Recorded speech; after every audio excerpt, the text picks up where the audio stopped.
The vampire's existence.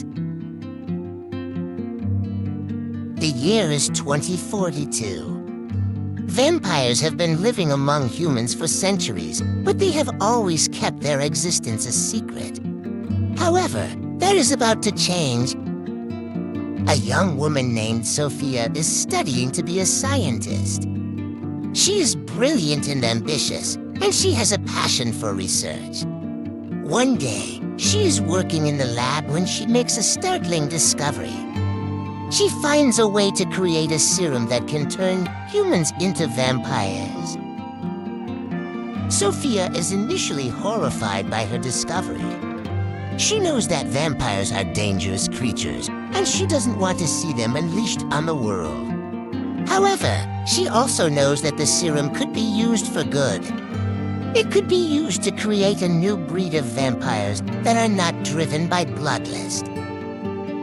Sophia decides to keep her discovery a secret. She knows that if the wrong people get their hands on the serum, it could be used for evil. Instead, she decides to use the serum to create a new race of vampires that will live in harmony with humans. Sophia begins by creating a small group of vampires. She trains them to control their bloodlust and to use their powers for good. She also teaches them about human culture and society. Over time, the vampires become an integral part of human society. They use their powers to heal the sick, to fight crime, and to protect the innocent. The vampire's existence is eventually discovered by the world, but they are not met with fear or hatred.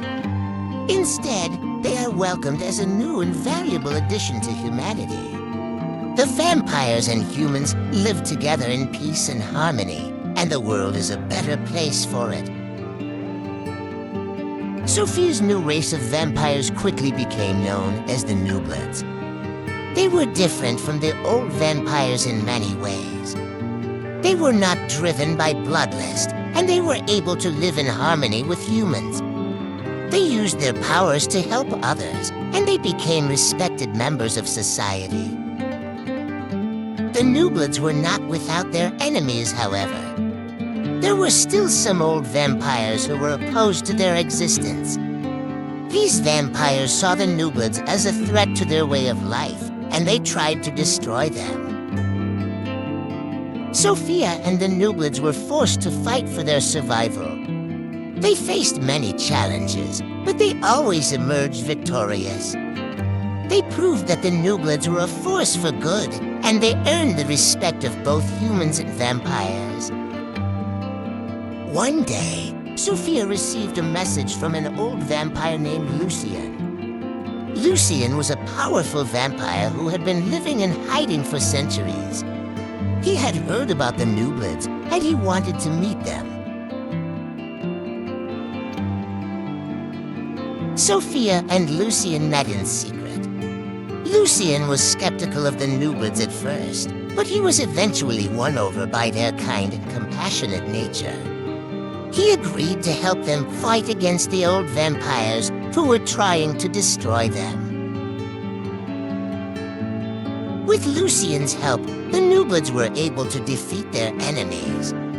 They established a new society for vampires where they could live in peace and harmony with humans.